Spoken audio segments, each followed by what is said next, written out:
नमस्ते दोस्तों, स्वागत है आपका मेरी एक और न्यू वीडियो में।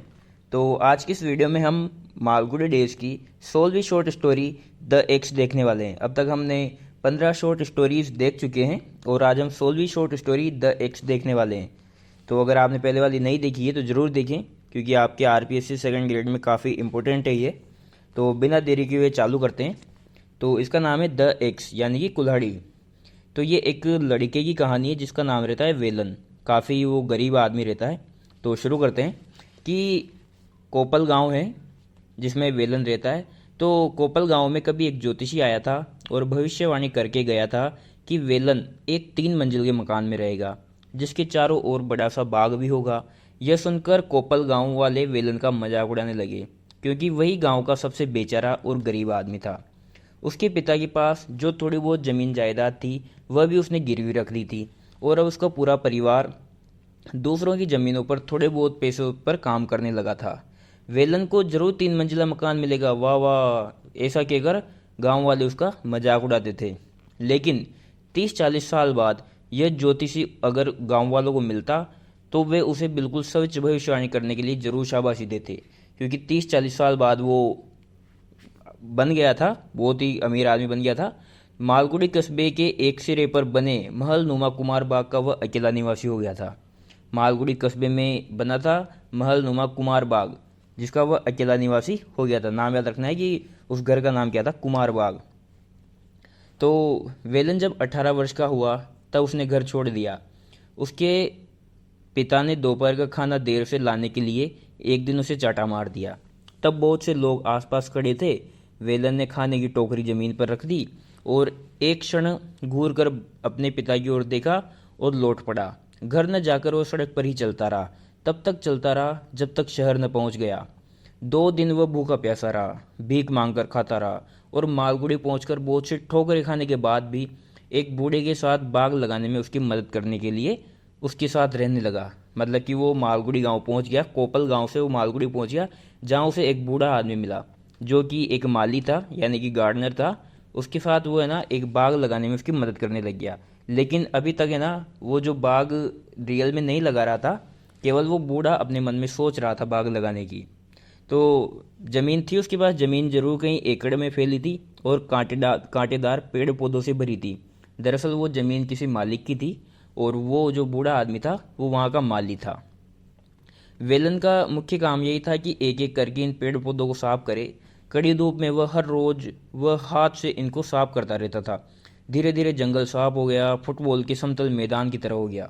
उसकी 3 दिशाओं में बाग की सरहदें बनाई गई, यानी कि तीन जो वो मैदान था उसकी 3 तरफ तो उन्होंने बाग की बाउंड्री बना दी और एक तरफ घर बनाने की योजना बनाई। जिस समय आम के पेड़ों में, मतलब कि जिस समय आम आने लगे थे ना, आम के पेड़ आने लगे थे, उस समय घर का जो फाउंडेशन था वो कंप्लीट हो गया था। और फिर जिस समय नीम के पेड़, अब नीम को इंग्लिश में कहते हैं मार्गोसा, तो आपको याद रखना है कि एग्जाम में आपके वहाँ मार्गोसा आएगा। कि जब मार्गोसा ट्री थोड़ा, मतलब कि थोड़ा बड़ा हुआ, थोड़े गज बड़ा हुआ, तब मकान की दीवारें भी शुरू हो गई थी, दीवारें बननी शुरू हो गई थी। और सामने के पार्क में तरह तरह के फूल, जैसे कि जासमीन, रोज़, ये सब फूल बो दिए थे जो एक दिन खिलकर चारों ओर लहलहाने लगे थे। अब वेलन को दीवार बनाने वालों के साथ प्रतियोगिता करनी पड़ गई, क्योंकि जो वो मेन गार्डनर था ना, माली, वो अचानक बीमार हो गया। और अब जो प्रमुख माली है ना वो वेलन बन गया था। वेलन को अपने पद और दायित्व दायित्व पर गर्व होने लगा। वह मकान बनाने वालों को काम करते ध्यान से देखता और पौधों को पानी पिलाता हुआ उनसे फुसफुसा कर कहता, मतलब वो छोटे छोटे पेड़ पौधों से कहता कि बच्चों अब तेजी से बढ़ना शुरू करो, मकान रोज बनता जा रहा है, अगर वह हमसे पहले तैयार हो गया तो लोग हम पर हंसेंगे। यानी वो चाहता था कि मकान बने ना उसके पहले मेरे ये पेड़ पौधे बड़े हो जाएं। वह पेड़ पौधों को खाद डालता, जड़ों को हवा देता, डालियों को कतरता और उन्हें रोज 2 बार पानी से भर देता। और उसे लगता कि वह प्रकृति से खेल रहा है और प्रकृति भी उसके इशारों पर चल रही है। मालिक और उसका परिवार जब यहाँ रहने आया तो उसने एक शानदार बाग उनको प्रदान कर दिया। मतलब कि जो उस घर का मालिक था वो वहाँ पर नहीं रहता था, तो वो बाद में आया वहाँ पर, तब वो गार्डन और मकान सब कंप्लीट था। घर के ऊपर एक गुंबद भी आसमान में खड़ा था। छज्जे नक्काशीदार लकड़ी से सजे थे। चिकने गोल खंबे, बड़े बरामदे, संगमरमर के चौकोर धारियों में लगे फर्श, बड़े बड़े एक के पीछे दूसरे फैले हॉल, सब मिलाकर भवन इतना शानदार होकर निखर आया था कि वेलन स्वयं से प्रश्न करता था कि क्या कोई जीवित प्राणी भी इसमें रह सकता है। इतना शानदार था वो मकान। मैं सोचता था कि ऐसे भवन स्वर्ग में ही होते होंगे। जब उसने रसोई और भोजनशाला देखी तो बोला, यहाँ तो पूरा गांव भोजन कर सकता है। इतनी बड़ी वहाँ की रसोई थी। ठेकेदार था ना जो जिसने मकान बनाया था, उसके सहायक ने उसे बताया कि हमने तो इससे भी बहुत ज़्यादा बड़े बड़े भवन बनाए हैं जो 2 लाख रुपए में बने होंगे। यह मकान तो कुछ भी नहीं है, तुम्हारे मालिक के ज़्यादा से ज़्यादा 1 लाख रुपए लगे होंगे। औसत मकान से तो यह कुछ ही बढ़ाएगी। वो सहायक उसको ऐसा बताता है। फिर अपनी कोठरी में लौटकर वेलन इस मकान को विस्तार, शोभा और खर्च के बारे में देर तक सोचता रहा। दरअसल वो जो गार्डन था वहीं पर एक छोटी सी कोठरी बना रखी थी जिसमें वेलन रहता था, मतलब माली के लिए वो उस गार्डन का माली बन गया था। देर तक उस खर्च के बारे में सोचता रहा। उसका सिर चकराने लगा। फिर वह नीम के उग रहे पौधों के पास गया और उसे पकड़कर कहने लगा, तेजी से बढ़ो छोटे मियाँ, कम से कम मेरी ऊंचाई तक तो पहुँचो। मैं तुम्हें अपनी अंगुली से पकड़कर ही ला सकता हूँ। उगो, बढ़ो, मोटे हो जाओ, तना इतना चौड़ा करो कि 2 जोड़ी हाथ भी उसे घेर न सके। ऊपर उठो, फैलो, इस महल के साथ खड़े होने योग्य विशाल बनो, नहीं तो मैं तुम्हारी जड़ें उखाड़ कर फेंक दूंगा। नीम का पेड़ जब इस कल्पना के आसपास पहुंचने लगा, यानी कि बड़ा होने लगा, तो भवन एक विशेष गरिमा प्राप्त होने लगी। साल दर साल की गर्मियों और मानसून ने उसके दरवाजों और खिड़कियों का रंग रोगन, जो पहले चमकता रहता था, फीका कर दिया था। लकड़ी की कारीगरी टूटने लगी थी। दीवारों का असली रंग भी उड़कर उनकी जगह तरह तरह की धब्बे और चींटियां उभरने लगी थी। यानी कि अब काफ़ी समय बीत गया था, तो वो जो मकान था ना वो भी पुराना होने लगा था, जर्जर होने लगा था। भवन की शोभा कम हो गई थी और अब यह ज़्यादा मानवीय लगने लगा था। मतलब पहले तो ऐसा लगता था कि इसमें कोई ईश्वर रहता होगा, अब वो ऐसा लगा था कि हाँ ये मनुष्य रहने लायक है। नीम की डालियों में सैकड़ों तोते, मैना और अनेक नामहीन पक्षी रहने लगे थे। उनकी छाया के नीचे मालिक के पड़पोते, जो उस मकान का मालिक था, उसके मतलब इतने साल गुजर गए थे कि मालिक के पड़पोते भी हो गए थे। अभी भी युवा पोते खेलते और लड़ते झगड़ते थे। मालिक छड़ी हाथ में लिए घूमता रहता था। मालकिन, अब जो मालकिन थी, जो कि गृह प्रवेश के दिन बड़ी शान से मोटी तंदुरुस्त इधर उधर घूमती फिरती थी, अब सूख कर बुढ़िया हो गई थी। यानी कि वो जो उसकी मालकिन थी, जो पहले जवान थी जिस टाइम पे ये मकान बना था, अब वो भी बुढ़िया हो गई थी। बाल सफ़ेद पड़ गए थे और बरामदे में कुर्सी पर बैठी उदास आंखों से पेड़ों को देखती रहती थी। खुद वेलन भी बहुत कुछ बदल गया था, क्योंकि वेलन भी काफ़ी बूढ़ा हो गया था। अब उसे बाग को देखभाल में अपने सहायकों पर निर्भर रहना पड़ता था। यानी वो इतना बूढ़ा हो गया था कि अब वो देखभाल नहीं कर सकता था, तो उसने भी सहायक लगा रखे थे पेड़ों को देखभाल करने के लिए। उसके माँ बाप, बीवी और 14 में से 8 बच्चे मर चुके थे। यानी वेलन के माँ बाप मर चुके थे, उसकी बीवी मर चुकी थी और उसके 14 बच्चे थे। 14 में से 8 बच्चे भी मर चुके थे। उसने अपनी घरेलू जायदाद जो कि गिरवी रखी हुई थी पहले, वो भी वापस ले ली थी, जिसे अब उसके बेटे और दामाद संभालते थे। वह पोंगल, नववर्ष, दिवाली जैसे त्योहारों के दिनों में ही गांव जाता था बस, और अपने साथ हमेशा एक नाती पोता ले आता था। यानी कि गांव जाता और अपना एक नाती और पोता ले आता, जो सब उसे बहुत प्यारे लगते थे।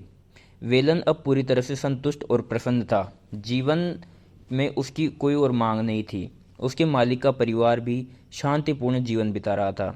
ऐसा नहीं लगता था कि जीवन की ये खुशियाँ किसी दिन खत्म हो जाएगी। लेकिन तभी मौत ने दस्तक दी। वह कोने में आकर खड़ी हो गई। मौत। फिर नौकरों की कोठरियों से माली को अपनी झोपड़ी में खबर मिली कि मालिक बहुत बीमार है। यानी कि नौकरों ने आकर मालिक को बताया, उसको वेलन को, कि मालिक बहुत बीमार है। और उन्हें ऊपर के कमरे में, जिसे वो बड़े शान से ढंग से सजाया गया था, नीचे के कमरे में ले आया गया है। डॉक्टरों और परिचित लगातार आ जा रहे हैं। अब वेलन को अब फूल तोड़ने वालों से ज़्यादा सावधान रहना पड़ता था, क्योंकि दिन भर लोग आते थे, डॉक्टर, उनसे मिलने वाले सब कुछ आते थे, तो फूल तोड़ने वालों से ज़्यादा सावधान रहना पड़ता था। एक रात उसे जगाकर बताया गया कि मालिक चल बसे। उसे एकदम ख्याल आया कि अब मेरा क्या होगा, मेरे बच्चों का क्या होगा, क्योंकि मालिक के बेटे हैं वो तो अच्छे नहीं हैं। मालिक तो अच्छे थे लेकिन मालिक के बेटे हैं वो अच्छे नहीं हैं, और मालिक तो अब चल बसे। उसको डर गलत भी नहीं था, क्योंकि मालिक के बेटे सचमुच में अच्छे नहीं थे। वे इस घर में 1 साल और 1 साल और रहे, मतलब कि मालिक के मरने के बाद उसके बेटे उसमें 1 साल और रहे। आपस में लड़े झगड़े और दूसरे घर में रहने चले गए। साल भर बाद एक और परिवार किराए पर यहाँ पर रहने आया। वेलन को देखते ही उन्होंने कहा, बूढ़े माली, हमारे साथ कोई चालबाजी मत करना। हम जानते हैं तुम लोग कैसे होते हो। ठीक से नहीं रहोगे तो निकाल दिए जाओगे। वेलन की ज़िंदगी असहाय होने लगी थी। इन लोगों को बगीचे का शौक नहीं था। वे फूलों की क्यारियों पर चलते, बच्चे पेड़ों पर चढ़कर कच्चे फल तोड़ते रहते और बगीचे की पगडंडियों पर गड्ढे खोद देते। वेलन को इन्हें मना करने का साहस नहीं होता था, क्योंकि वो तो मालिक के बच्चे थे ना। वे उसे बाहर दूसरे काम धंधों पर भेजते, गाय धुलवाते, हुक्म चलाते और बाग का काम कैसे किया जाता इस पर भाषण देते। उसे अब इस काम से चिढ़ हो गई थी और वह सोचने लगा कि नौकरी छोड़कर गांव चला जाए, लेकिन यह विचार ही उसके लिए असहाय था। वह अपने पेड़ पौधों के बिना नहीं रह सकता था। लेकिन भाग्य ने उसका साथ दिया। किराएदार चले गए। कई वर्षों तक खाली पड़ा रहा। उसमें ताला लगा दिया गया था। कभी कभी मालिक का कोई बेटा आता और बाग में घूम घाम कर चला जाता। फिर उनका आना भी बंद हो गया। वे मकान की चाबी वेलन को ही दे गए। कभी कभी कोई किराएदार आता, मकान खुलवा कर देखता और यह कहकर चला जाता कि यह तो काफ़ी टूट फूट चुका है, दीवारों का प्लास्टर भी झड़ रहा है, दीवारों, दरवाजों और खिड़कियों का रंग रोगन बिल्कुल उतर चुका है, एक आध टुकड़ा ही कहीं कहीं रह गया है, दीमक ने अलमारियां खा डाली है।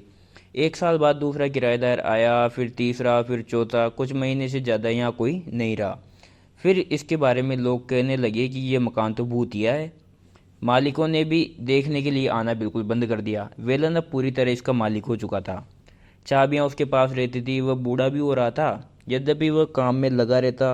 रास्तों पर घास उगाई थी। सामने के बाग में फूलों के पौधों के इर्द गिर्द कांटे की झाड़ियां उगाई थी। फलों के पेड़ फलों की बौछार करते रहते थे। इसलिए मालिकों ने फलों का बाग 3 साल के लिए लीज पर किसी को दे दिया था। ये याद रखना है आपको कि जो फलों का जो बाग था वो कितने साल के लिए, 3 साल के लिए लीज पर दिया गया था। अब वेलन बहुत ही बूढ़ा हो गया था। उसकी झोंपड़ी में छेद हो गए थे और उनमें नया वो मतलब झोपड़ी में छेद हो गए थे और उसकी मरम्मत करने की भी उसमें शक्ति नहीं थी। इसलिए वह उसे छोड़कर मकान के सामने वाले बरामदे में रहने लगा। जो 3 मंजिल मकान था उसके बरामदे में रहने लगा। बरामदा काफ़ी बड़ा था और फर्श पर संगमरमर लगी हुई थी। बूढ़ा यहाँ क्यों नहीं रह सकता था? क्योंकि चूहे चमगादड़ों से तो यहाँ रहने का उसे ज़्यादा अधिकार था, क्योंकि जब वो खाली पड़ा था तो वहाँ चूहे और चमगादड़ ही रहते थे और वेलन का तो उस पर उससे ज़्यादा अधिकार था। साल में एक आध बार कभी मूड होता तो वह कमरे खोल कर उनकी सफाई धुलाई करता। फिर उसने ये करना भी छोड़ दिया। इन बातों की चिंता करने के लिए वह बहुत बूढ़ा हो चुका था। साल गुजरते गए, कोई परिवर्तन नहीं हुआ। मकान को भूत बंगला कहा जाने लगा और लोग इसके पास भटकने से भी बचने लगे। वेलन को इस स्थिति से कोई शिकायत नहीं थी। उसके लिए यही ठीक था। 3-4 महीने बाद वह अपने बेटे को शहर भेजता और मालिक से तनख्वाह ले आता, क्योंकि वो मालिक मतलब कि जो बगीचा था उसकी देखभाल करता था। तो वह 3-4 महीने बाद अपने बेटे को शहर भेजता और मालिक से तनख्वाह ले आए। यह इस प्रकार अनंत काल तक चलता रह सकता था। लेकिन एक दिन एक कार फाटक पर आकर रुकी और उसने हॉर्न बजाया। वेलन चाबियां लेकर वहां पहुंचा तो फाटक खोली और कार के भीतर से किसी ने हुक्म चलाया, चाबियां तुम्हारे पास है? तो वेलन ने धीरे से कहा कि बगल में एक छोटा सा दरवाज़ा है। तो अंदर से आवाज़ आई कि फाटक खोलो कार के लिए। फिर वेलन भीतर से एक फावड़ा उठाकर लाया और फाटक के आगे पीछे जमी घास फूस को मिट्टी को साफ करने लगा। फिर जंग लगा दरवाज़ा खटखट करता धीरे धीरे खुलने लगा। उन्होंने सब दरवाजे और खिड़कियां खोल दिए और हर हिस्से को बारीकी से मुआवना करने लगे। तुमने देखा, गुंबद में भी दरारें आ गई है, दीवारें भी चटक ही चुकी है। कोई उपाय नहीं है। अगर हम चीज़ों को ध्यान से तोड़ें तो कुछ सामग्री को बाद में इस्तेमाल किया जा सकता है। ये सब वो बातें कर रहे हैं खुद ही, लेकिन मुझे लगता है कि लकड़ी की चीज़ें भी भीतर से पोली पड़ चुकी है। ईश्वर ही जानता है कि किस पागलपन के तहत पुराने लोग ऐसे मकान बनाते थे। फिर उन्होंने बगीचे का दौरा किया और कहा, इस जंगल की तो हर चीज़ साफ करनी होगी, यहाँ कुछ नहीं रहना चाहिए। एक लंबे चौड़े आदमी ने वेलन की ओर देखकर कहा, तुम यहाँ के माली लगते हो। हमें बाग की कोई ज़रूरत नहीं है। बाउंड्री पर 4-6 पेड़ को छोड़कर बाकी सब पेड़ काटने होंगे। जरा भी जगह बेकार नहीं करनी है। और यह फूलों का बगीचा ठीक है, पर यह पुराने ढंग का है और इसके अलावा सामने का हिस्सा तो बिल्कुल बेकार नहीं किया जा सकता। एक हफ्ते बाद पुराने मालिक का बेटा आया और वेलन से बोला, अब यहाँ पर मालिक का बेटा आता है, वो वेलन से कहता है कि तुम्हें अब गांव वापस जाना होगा। हमने एक कंपनी को घर बेच दिया है। याद रखना है कि कंपनी को घर बेच दिया था। उन्हें बगीचे की ज़रूरत नहीं है। वे फलों के पेड़ भी काट रहे हैं। लीज वाले को भी वो भुगतान कर देंगे। वे बगीचा और इमारत दोनों ख़त्म कर देंगे। इस ज़मीन पर वे छोटे छोटे बहुत से मकान बनाएंगे। घास के एक पत्ते के लिए भी जगह नहीं छोड़ेंगे। अब यहाँ ज़बरदस्त काम धाम शुरू हो गया था। बहुत से लोग आने जाने लगे और वेलन अपनी झोपड़ी में रहने चला गया। जब थक जाता तो लेटकर सो जाता। बाकी समय बाग में टहल कर अपने लगाए पेड़ पौधों को देखता रहता। उसे 15 दिन का समय दिया गया था। अब हर क्षण उसे कीमती महसूस होने लगा और वह इन पौधों के साथ आखिरी सेकंड तक बना रहता। लेकिन नोटिस दिए जाने के 2 दिन बाद वह दोपहर में जब वह झोपड़ी में पड़ा सो रहा था, अचानक कुल्हाड़ी की आवाज़ सुनकर जाग उठा। उसने कानों में किसी बहुत सख्त चीज पर पड़ती कुल्हाड़ी की खटखट की आवाज़ सुनाई देने लगी।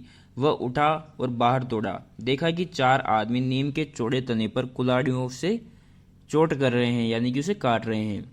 वह जोर से चीखा, रुको, इसे मत काटो, और डंडा उठाकर काटने वालों को मारने दौड़ा। उन्होंने आसानी से उसका वार झेल लिया और पूछने लगे, लेकिन बात क्या है? वेलन रोकर कहने लगा, यह मेरा बेटा है, इसे मैंने बोया है, मैं इसे बहुत प्यार करता हूँ, इसे मत काटो। तो वो कहते हैं कि लेकिन यह तो कंपनी का हुक्म है, इसमें हम क्या कर सकते हैं? हम बात नहीं मानेंगे तो हमें निकाल दिया जाएगा और दूसरे लोग आकर इसे काटेंगे।